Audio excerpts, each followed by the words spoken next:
Ang Quadcom member na si Paduano is an ex-rebel. Mayabang siya na dati siyang Alex Bongcayaw Brigade member, which by law, he is liable and responsible through conspiracy. Lahat ng napatay, lahat ng crime na nagawa ng Alex Bongcayaw Brigade is also, he is guilty. Yang si Congressman Paduano. Tapos, ito siya ngayon, nakapuslit through machinations ng party list, naging congressman ang ex-rebel. Walang pardon, parang kumbaga, okay, I killed many soldiers, I killed many policemen, tapos suddenly maging congressman ka. And not only just a congressman, a corrupt congressman who has the balls to disrespect the whole uniform organization, Armed Forces of the Philippines, Police, PNP, at ipapakulong ka without due process. Constitutional violation yan. Tapos hindi lang basta-basta ang pinapakulong ordinaryong tao, matinong retired general.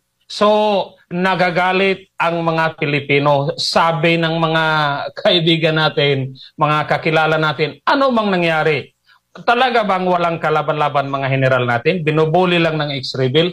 Nakakagalit at parang ginawang clown yung mga general natin. Tapos, bakit nung pumunta si Duterte, President Digong, tsaka si Sara, hindi nila makontempt? Yun lang mga alay. So, it becomes a circus na talagang tinitest nila ang buong Pilipinong bansa to the limit. Ano ba ang kaya natin gawin? Ayan, sinampula ng general. Kung kaya nilang pagsasampalin sa harap ng buong mundo ang isang ex-general na matino, abay, wala na silang sinasanto. Kaya panawagan ng mga netizens, mga general, mga active PNP members, active generals, active PNP and Armed Forces, sir, ipaglaban naman natin ang dangal natin.